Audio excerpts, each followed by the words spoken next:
Instituto Mexicano del Transporte. Mi nombre es Federico Castro Mondragón, de la Coordinación de Infraestructura de Vías Terrestres. Bienvenidos al seminario Auscultación de Pavimentos con un enfoque a los equipos y tecnologías de medición. El día de hoy vamos a estar hablando un poco de la auscultación de pavimentos. Algunos otros compañeros ya estuvieron hablando de estos temas.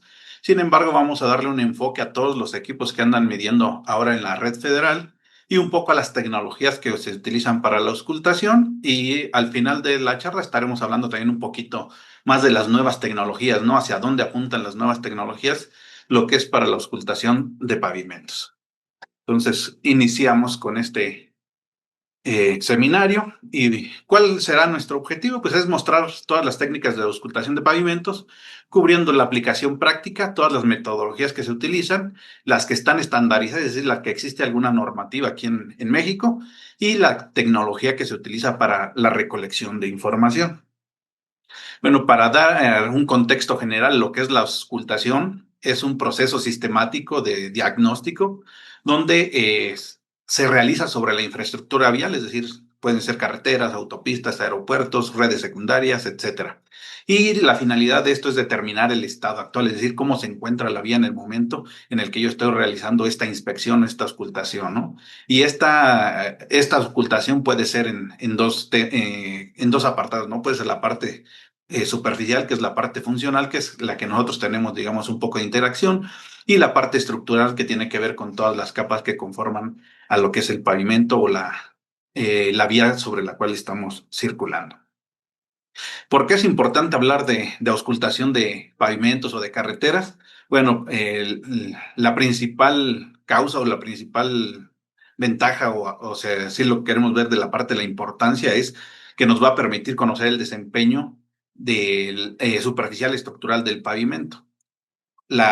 Digamos, una vez que realizamos la auscultación, toda la información que se recolecte nos va a servir justamente para identificar los daños, deterioros o defectos que existen sobre la infraestructura. Y previamente, con toda esa información, lo que podemos hacer es establecer también criterios de aceptación o rechazo, o hacer la auscultación para aceptar o rechazar una obra que ha sido reconstruida o que se acaba de construir, ¿no? Finalmente, otra de los puntos importantes es la planificación de la información, dado que nos da información importante del estado actual de la carretera, nos sirve para definir dónde se va a aplicar el recurso para la conservación. Y al final de todo esto, pues toda la información, si nosotros esta auscultación la hacemos de manera sistemática o periódica, lo que vamos a tener es una evolución del desempeño de los pavimentos. Es decir, vamos a poder visualizar en el tiempo si el pavimento se está deteriorando o cómo se va comportando a lo largo del tiempo. Que esto ya tiene que ver un poco más con modelos de deterioro, que toda esta información finalmente pues podría utilizarse para generar justamente modelos predictivos que tengan que ver con la predicción del daño al pavimento. Y bueno, la auscultación de pavimentos generalmente se hacen dos tipos de pruebas, las pruebas destructivas y las pruebas no destructivas, ¿no? Las pruebas destructivas, ¿en qué consisten? Bueno, pues consisten en justamente alterar la estructura donde estamos nosotros realizando las mediciones. Sin embargo, pues esto no es recomendable dado que ya existe alguna alteración de la vía, por lo que no es altamente recomendable realizar este tipo de pruebas. Sin embargo, pues hay ocasiones en las que es necesario realizarlas, y lo que tendríamos que asegurar es que tengamos que hacer la reparación o la corrección del lugar donde se hicieron las pruebas destructivas para garantizar la integridad de la estructura y del diseño, en este caso del pavimento. Las pruebas no destructivas son aquellas donde utilizamos métodos que no vamos a interferir con todo lo que tenga que ver con la estructura o las superficies de rodaduras. Otra clasificación que le damos a lo que ya mencionamos, a lo que es la auscultación de pavimentos, es que la vamos a dividir en dos partes, la parte estructural y la parte superficial. La parte estructural ya vamos que tiene que ver con toda la estructura del pavimento, ¿no? Es decir, las capas que conforman el pavimento y todo lo que está por abajo de la capa de rodadura. Y la parte funcional o la parte superficial es aquella que tiene que ver directamente con la conducción al momento de circular sobre la vía. Y esto tiene que ver pues ya con toda la parte de deterioros, regularidad superficial, coeficiente de fricción o resistencia al deslizamiento. Dentro de la parte de superficie de rodaduras, es decir, en la parte superficial, en México actualmente o se está midiendo lo que es la parte del coeficiente de fricción o resistencia al deslizamiento, la parte de la macrotextura, el índice de regularidad internacional, profundidad de roderas, índice de perfil, deterioros superficiales, parámetros geométricos, retroreflexión en señalamiento horizontal, entre algunos otros parámetros. Estos son los principales que actualmente se están midiendo. De la parte de coeficiente de fricción, bueno, en la normativa de la Secretaría de Comunicaciones y Transporte ya existe una normativa para justamente determinar coeficiente de fricción, que es la NCSV-CAR-1-03-007-20, que esta, digamos, es en general de coeficiente de fricción y dentro de ese coeficiente de fricción o de esta normativa de coeficiente de fricción hace referencia a una serie de manuales que tienen que ver ya con equipos en particular, ¿no? Que tienen que ver con el rueda oblicua, rueda parcialmente bloqueada, rueda bloqueada y péndulo británico. Entonces, como tal, el coeficiente de fricción lo podemos definir como la fuerza tangencial que se desarrolla entre la banda de rodadura del neumático y la superficie de rodadura, es decir, la resistencia que tiene la llanta a derraparse sobre la superficie. Y como mencionamos, para ello existen ciertos equipos que nos permiten determinar justamente ese coeficiente de fricción. Existen, o en general, los equipos se manejan en dos grandes ramos, ¿no? Que es la parte del equipos de bajo rendimiento que tienen que ver con mediciones muy puntuales y generalmente se utilizan para nivel de proyecto, y la otra que tiene que ver con equipos de alto rendimiento que ya van más enfocados a la evaluación a nivel de red. Bueno, por la parte de coeficiente de fricción, lo que se tiene para casos puntuales es el péndulo británico, que no es más que un brazo con unas ciertas características de peso y dimensiones, con una zapata al fondo que lo que hace es rozar sobre la superficie, y por la pérdida de energía que se genera al rozar sobre la superficie se puede determinar un coeficiente de fricción. Entonces, como vemos, esta es muy puntual. Podríamos hacerlo, digamos, a nivel de proyecto, por el número de repeticiones que se requieren. Para el caso de alto rendimiento, uno de los más utilizados y que es el que se utiliza generalmente para recepción y control de obras es el equipo Mumiter, que se le conoce también como equipo de rueda oblicua. Es decir, en el sentido de circulación, las llantas de medición están sesgadas a 7.5 grados más o menos 0.75, que es lo que nos especifica la normativa. Entonces, en ese sentido, este es uno de los equipos más utilizados para medir el coeficiente de fricción. Otros equipos que también están normados ya para determinar lo que es el coeficiente de fricción es el equipo de rueda bloqueada, es decir, hay un neumático de medición que se bloquea completamente para realizar la medición del coeficiente de fricción, y estos bloqueos se hacen en periodos de 1 a 5 segundos en intervalos, digamos, a lo largo de la vía. Si bloqueáramos durante todo el recorrido del neumático, lo que causaríamos es un desgaste excesivo en el neumático que haría que lo tengamos que reemplazar constantemente. Entonces, lo que se hace es bloquearlo a intervalos regulares de tal forma que yo pueda ir teniendo muestreos a lo largo de toda la vía. Existen algunos otros, como es el grip tester, que es el de rueda parcialmente bloqueada o también conocida como deslizamiento fijo, es decir, de la velocidad de circulación o la velocidad de medición se bloquea un porcentaje. La llanta generalmente es entre un 15 y un 20%, y esa pequeña diferencia de velocidades hace que se ejerza una resistencia al deslizamiento. Entonces hay sensores, celdas de carga, distanciómetros, odómetros, que lo que van haciendo es relacionando el coeficiente de fricción o van midiendo el coeficiente de fricción a lo largo de la vía. Hay otros equipos en particular que pueden funcionar como equipos rueda parcialmente bloqueada o rueda completamente bloqueada, o pueden controlarse desde cero así en el porcentaje de bloqueo, y se pueden obtener, digamos, datos más concretos que sirven a determinar el coeficiente de fricción o la resistencia al deslizamiento crítica de un pavimento. Eso es en función de lo que tiene que ver con coeficiente de fricción. En la parte de macrotextura, pues también tenemos ya una serie de normativas que ya están, digamos, por parte de la Secretaría. Y como parte de la macrotextura, asumió o se dice que son las desviaciones superficiales del pavimento con respecto a una superficie plana verdadera, con longitudes de onda que van entre 5 milímetros a 50 milímetros y amplitudes de 0.1 hasta 20 milímetros, es decir, 2 centímetros. Bueno, que la macrotextura no es más que un poco si lo vemos en la imagen o en la figura número 9 que tenemos ahí en la pantalla, es la distancia promedio que existe entre las crestas y los valles que se forman entre los agregados.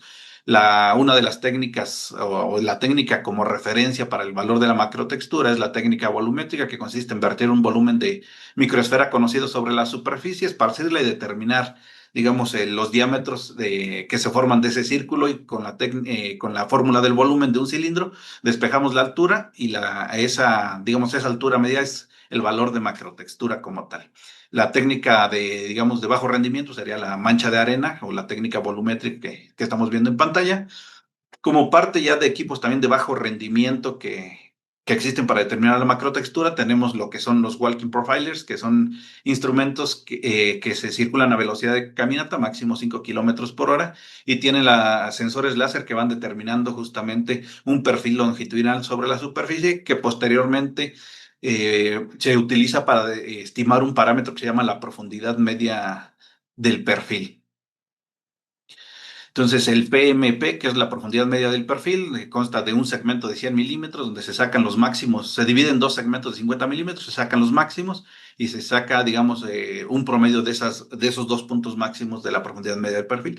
Todos los equipos que ya andan midiendo para alto rendimiento, como son los perfilómetros inerciales, los tipo escáner y algunos otros que son digamos, de alto rendimiento, lo que usan es principalmente este algoritmo de la profundidad media del perfil, y posteriormente aplican una ecuación de estimación de la macrotextura, que si lo vamos a la normativa, nos dice que la profundidad media de la textura estimada es el 0.79 por la profundidad media del perfil más 0.2. Entonces, digamos que estos son de los otros equipos que se utilizan para medir lo que es el valor de macrotextura. Para determinar la macrotextura existen diferentes tecnologías, ¿no? Algunos que son láser puntuales, es decir, un punto láser que se proyecta sobre la superficie, generalmente de 1 milímetro de ancho, y tienen que tener una resolución de al menos de 0.1 de milímetro para poder determinar justamente las crestas y los valles entre los agregados. De ahí pues, tenemos otro tipo de sensor que en la actualidad se está introduciendo mucho a lo que es la medición de la macrotextura, que tiene que ver con, en lugar de proyectar un punto sobre la superficie, se proyecta lo que es una línea láser que generalmente va alrededor de 100 milímetros, y de ahí se tiene un detector o una cámara de alta resolución para medir la proyección de la línea láser sobre la superficie y determinar, digamos, el perfil superficial y aplicar el algoritmo de la profundidad media del perfil. Existen algunos otros equipos de tipo escáner que funcionan muy semejante a la proyección de línea láser, pero en lugar de proyectar 100 milímetros, lo que proyectan es alrededor de 2 metros, o se pueden, digamos, traslapar dos sensores que pueden cubrir todo el ancho de carril, y a partir de ahí igual determinar lo que es la profundidad media del perfil y la macrotextura estimada. En cuanto al índice de regularidad internacional, pues también existen una serie de instrumentos, digamos, que determinan lo que es el índice de regularidad internacional. Como tal, el índice de regularidad internacional lo que es una simulación de la respuesta a la regularidad de un vehículo que circula a 80 kilómetros por hora. Es decir, es el índice de regularidad internacional como tal no es digamos, un valor que podamos medir directamente en la superficie. Lo que se mide como tal es el perfil superficial, y posteriormente se hace una simulación como si un vehículo circulara a 80 kilómetros por hora sobre esa superficie. Obviamente, el modelo que se utiliza es conocido como modelo matemático de cuarto de carro, que es como si partiéramos un vehículo en 4 partes y agarráramos una de esas 4 partes, ¿no? Entonces, si agarramos una de esas 4 partes, lo que tendríamos son unas masas suspendidas, unos resortes, amortiguadores y algunas masas que tienen que ver con todo el peso de ese cuarto de carro. Todas esas constantes ya están definidas, digamos, justamente se hace para que tenga estabilidad temporal. Por eso es una simulación, porque lo que garantizamos ahí es que es un modelo matemático y no es un modelo físico como tal que pudiera sufrir deterioros.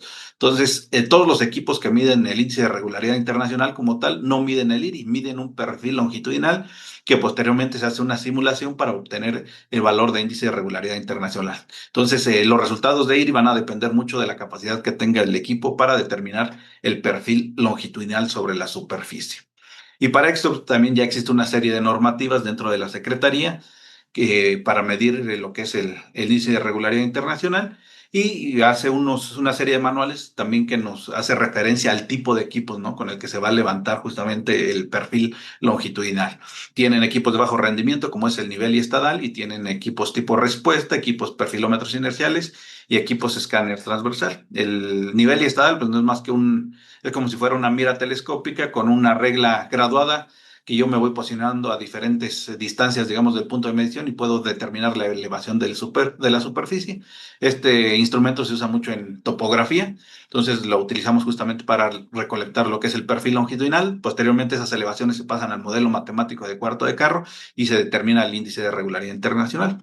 En México existen ya algunos otros dos instrumentos de alta precisión que se utilizan o pueden ser utilizados como de referencia y son de bajo rendimiento. Sin embargo, la normativa todavía no los contempla o no existe alguna normativa para ellos, ¿no? Que es los perfilómetros pivotantes, que es como, o digamos uno de ellos o el más conocido es el dipstick, que es un equipo que se va rotando, digamos, de los dos puntos de apoyo que tiene, se van rotando y en base a la diferencia de elevaciones entre esos dos puntos de apoyo se va generando el perfil longitudinal. Al final del perfil longitudinal se simula el modelo matemático de cuarto de carro y se obtiene lo que es el índice de regularidad internacional. Existen otros como el Walking Profiler, que es un equipo de bajo rendimiento también, que se hacen las mediciones a máximo 5 kilómetros por hora. Si se utiliza para valores de referencia, tendría que ser máximo a un kilómetro por hora. Entonces, el principio de funcionamiento es muy semejante al perfilómetro pivotante, pero en lugar de ir pivoteando o ir rotando lo que son los puntos de apoyo, son dos puntos de apoyo sobre la superficie que se van deslizando sobre la superficie. Trae una serie de inclinómetros que permiten justamente medir la diferencia de elevaciones entre estos dos puntos y digamos, por trigonometría calcula justamente las elevaciones que se van acumulando y generando lo que es el perfil longitudinal para que al final aplicar modelo matemático de cuarto de carro y finalmente también obtener lo que es el valor de IRI. De ahí existen algunos otros ya equipos que se les conoce también inerciales ligeros y inerciales ya de alto rendimiento. Los ligeros máximo pueden medir a 20 kilómetros por hora generalmente vienen montados en carritos como tipo golf. Y ya los de alto rendimiento, pues generalmente vienen montados en vehículos ya normales, ¿no? Y cada fabricante selecciona ciertas características del vehículo de acuerdo a toda la instrumentación que se va a colocar en lo que es el vehículo. Los equipos ya de alto rendimiento pueden poseer también dos tipos de sensores, uno que es el tipo puntual, es decir, se proyecta un punto sobre la superficie, o otros que son de línea láser, también proyectan una línea láser de un ancho de alrededor de 100 milímetros, y lo que se hace ya no es obtener, digamos, la elevación directamente del punto proyectado, sino toman como un promedio de la elevación del ancho de los 100 milímetros. Entonces, esto ayuda un poco, sobre todo cuando tenemos pavimentos que están muy agrietados o que tienen ranurado longitudinal y transversal, donde el punto pueda caer justamente en esos surcos. Lo que es la proyección de línea láser, pues lo que hace es un promedio de toda esa superficie, lo que, digamos, podrías disminuir un poco a lo mejor la repetibilidad del instrumento o mejorar también la recolección de la información de este tipo de instrumentos o de este tipo de equipos. Existen otros tipos de equipos también para determinar lo que es el IRI, que es el perfilómetro inercial tipo escáner. Lo que hacemos proyecta una superficie sobre el pavimento y va escaneando todo el carril. Es decir, este equipo lo que va generando son perfiles transversales de toda la superficie, que al irlos, digamos, acumulando de manera continua, yo puedo reconstruir toda la superficie longitudinal del pavimento.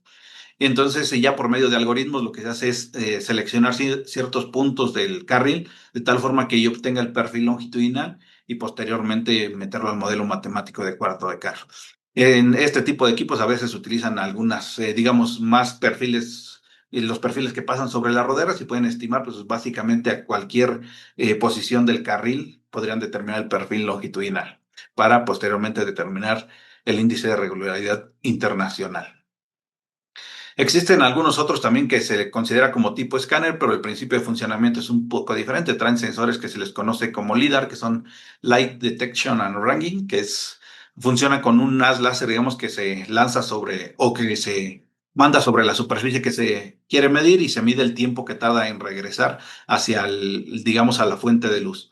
Entonces, si yo puedo conocer el tiempo que tarda en ir y regresar el láser por medio de la fórmula de velocidad es igual a la distancia sobre tiempo, podría yo estimar la distancia a la cual se encuentra el objeto.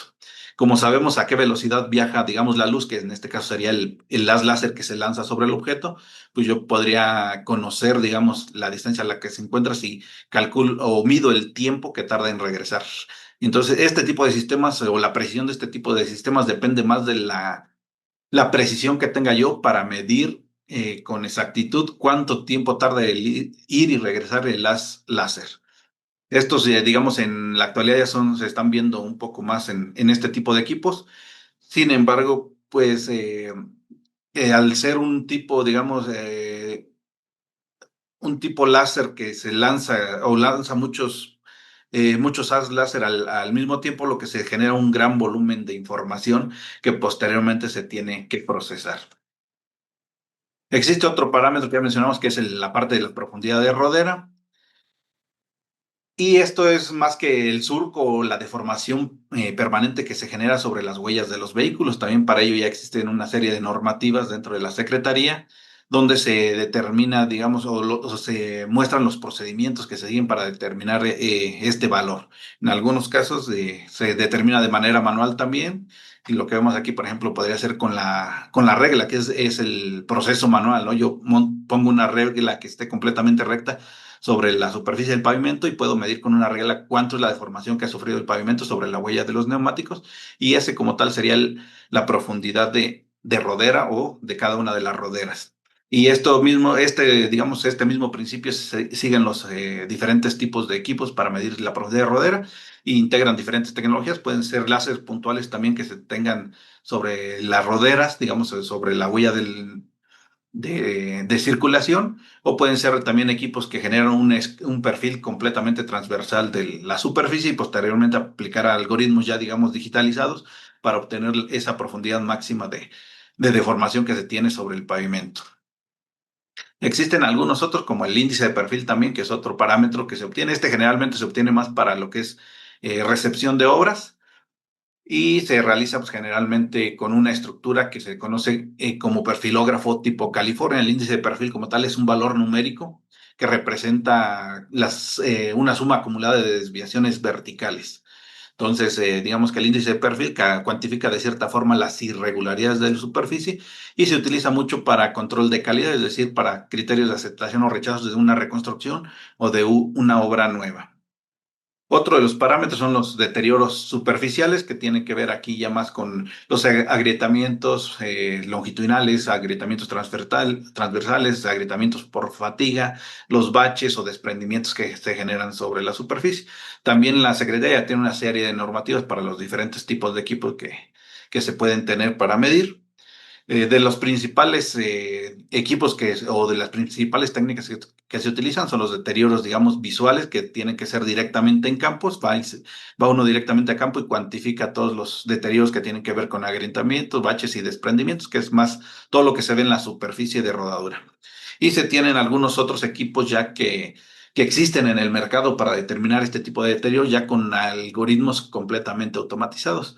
Sin embargo, cada una de las tecnologías que existen en el mercado para hacer este procesamiento automático depende mucho de los algoritmos que estén utilizando. Por ejemplo, para la detección de agrietamientos, si se tiene, digamos, el algoritmo lo que detecta es una profundidad de la proyección del láser que se genere sobre la superficie, por ejemplo, si la grieta está cubierta con algún material fino por cuestiones digamos, del paso de los vehículos, el algoritmo no va a funcionar correctamente y aunque a veces visiblemente nosotros podamos ver la grieta, el equipo va a decir que no existe ninguna. Algunos otros que trabajan por fotografía, pues va a depender mucho de la parte del procesamiento del algoritmo que se utilice para el procesamiento de las fotografías. Entonces, cada uno de los equipos, a pesar de que estén automatizados, debemos de conocer cuáles son los algoritmos que utiliza para poder también tomar una decisión en qué condiciones iba a hacer una buena detección de deterioros y en qué otras condiciones tal vez pudiera presentar algunas fallas o pudiera no detectarse adecuadamente. De la parte de evaluación estructural, lo que tenemos son espesores de las capas de los pavimentos y tenemos lo que es la parte de las deflexiones o que tiene que ver con la parte de capacidad estructural. Para esto también ya existe una serie de normativas por parte de la Secretaría para medir las deflexiones. Está el equipo de impacto, que es el deflectómetro, el equipo de medición estática, que es la viga Belknap, y algunos otros que de medición dinámica que también ya están normados. Y para la parte de medir espesores de carretera, pues tenemos lo que es el radar de penetración terrestre, también conocido como GPR. Lo que decíamos para los espesores, pues existe la técnica que es de extracción de núcleos para poder determinar los espesores, o los georradares, ¿no? Que finalmente es un equipo que lanza una señal electromagnética y por medio de la reflexión que se genera en la interacción entre capas podemos ir determinando esa parte de los espesores de cada una de las capas. Obviamente aquí depende mucho de las propiedades dieléctricas de cada una de las capas para poder identificar, digamos, de manera adecuada de manera adecuada lo que es la diferencia entre capas. Si tienen unas propiedades dieléctricas muy semejantes, pues a lo mejor nos va a ser mucho más complicado hacer esa diferenciación entre capas.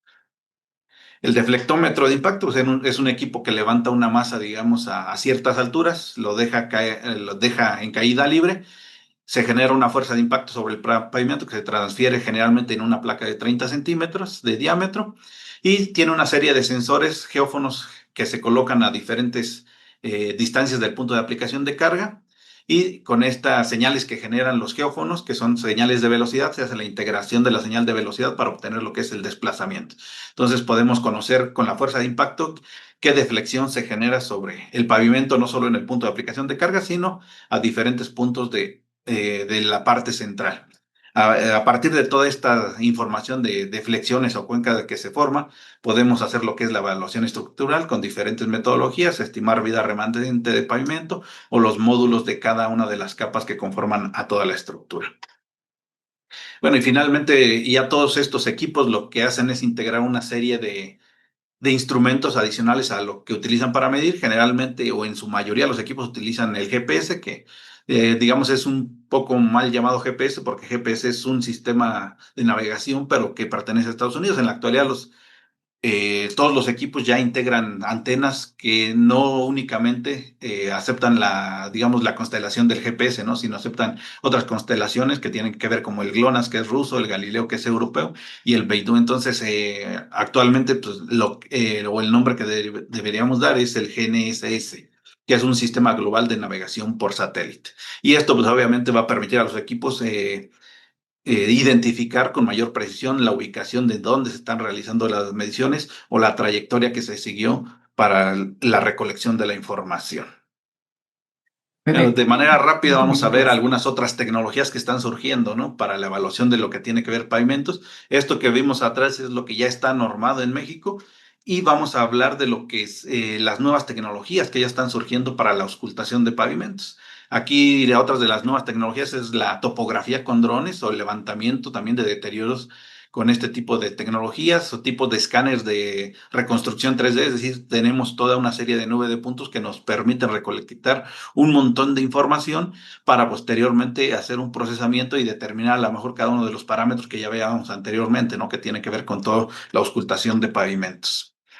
Otro de los equipos es el curviómetro. Este es un equipo para medir deflexiones, pero ya no es un equipo estático como el deflectómetro, ¿no? Que tenemos que llegar a un punto, aplicar un impacto, después movernos al siguiente punto. Este es un equipo que se mueve aproximadamente a 20 kilómetros por hora, donde trae una serie de sensores que se van colocando sobre el pavimento mientras este va circulando.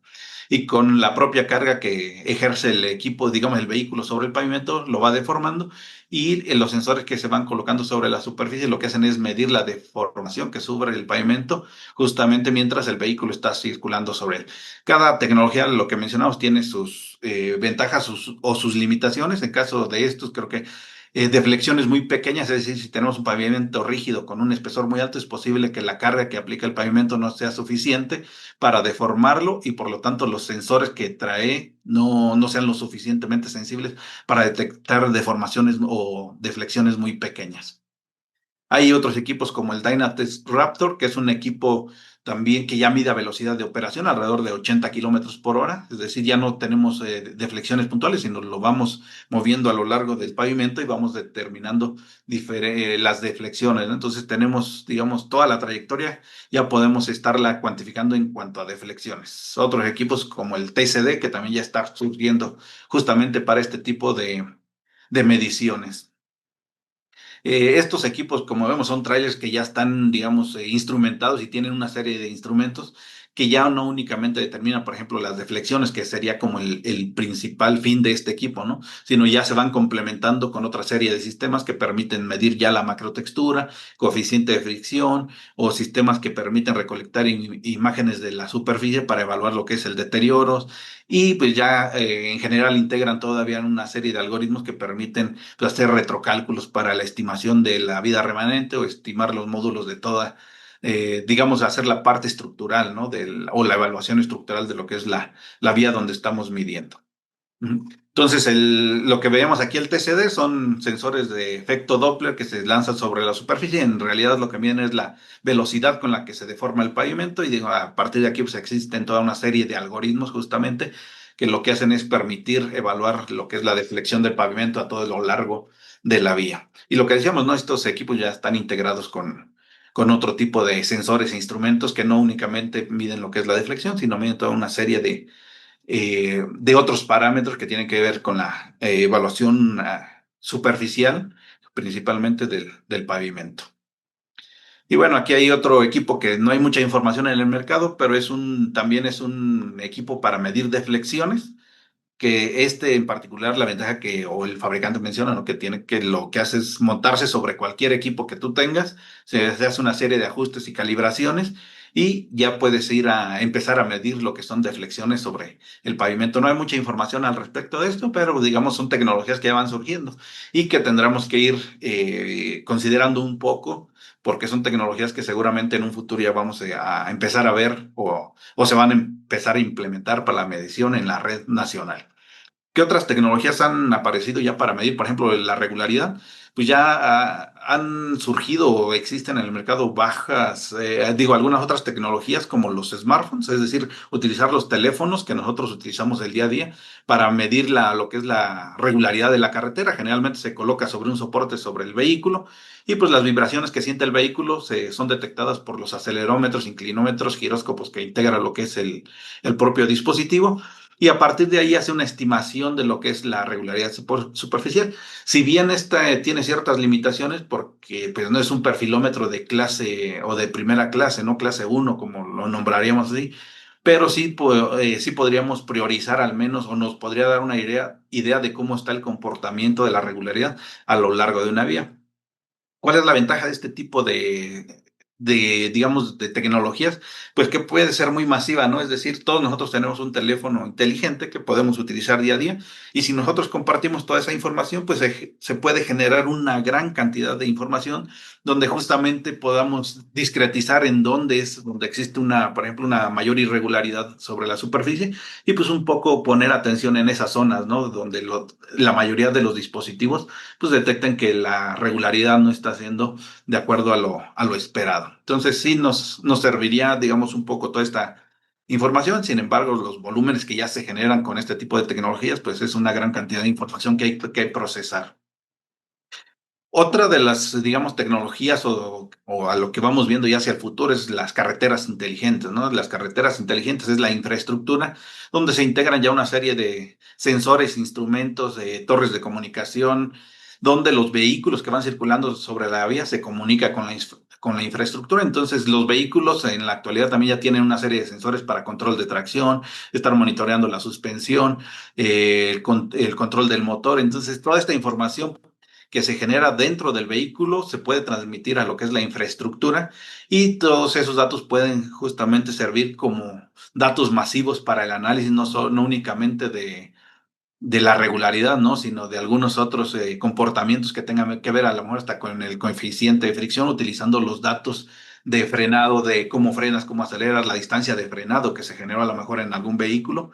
Son ya, digamos, nuevos algoritmos, nuevas tecnologías que están surgiendo y que requieren, digamos, todavía de un procesamiento de información adicional y en ello, pues ahorita está lo que tiene que ver con la inteligencia artificial, ¿no? Que se están generando muchos modelos justamente basados ya no en información que se recolecta con un vehículo en particular, sino información que se comparte con cada uno de los vehículos.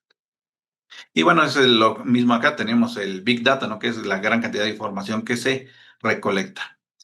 Sí es importante conocer toda la parte de las metodologías de medición, dado que cuando nosotros queremos adquirir un equipo, queremos operarlo, queremos darle mantenimiento, pues sí es necesario conocer primero cómo miden los equipos, posteriormente qué tecnología utilizan y finalmente qué requiero yo para procesar toda la información que voy a recolectar, ¿no? Entonces, para ello sí necesitamos conocer estas tecnologías y bueno, de ahí en adelante, pues sí existen también varios retos para poder adoptar estas tecnologías en México.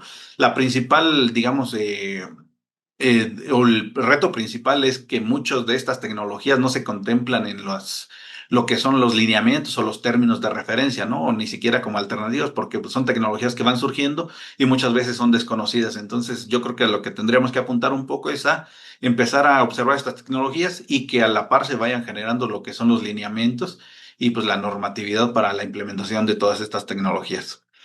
¿Qué más implica? Bueno, implica un mayor conocimiento para el procesamiento de toda la gran cantidad de datos que se generan. Lo que decíamos ya no es un dato que pueda almacenar a lo mejor en un disco duro de una computadora, son datos masivos que se requiere mayor capacitación y mayor conocimiento por parte del personal. Y también, pues obviamente se requiere una parte de infraestructura, de almacenamiento, como servidores especializados, software ya avanzado y también contar con protocolos y prácticas de gestión de datos. Al ser un volumen muy grande de información, pues tenemos que tener buenas prácticas para conservar y sobre todo manejar toda esta gran cantidad de información. Bueno, ya finalmente como conclusión, pues lo que tenemos es que la integración de las nuevas tecnologías para la auscultación requieren de una actualización no solo del marco normativo, sino también tiene que ir acompañada con inversión en la capacitación especializada, los protocolos de verificación metrológica, es decir, los equipos cómo están midiendo, y también contar con sistemas robustos para el procesamiento y análisis de grandes volúmenes de datos generados. Bueno, sin más, por mi parte, digamos, este sería lo que yo tenía por compartir el día de hoy. Quedo atento a sus preguntas. Muchas gracias. Instituto Mexicano del Transporte.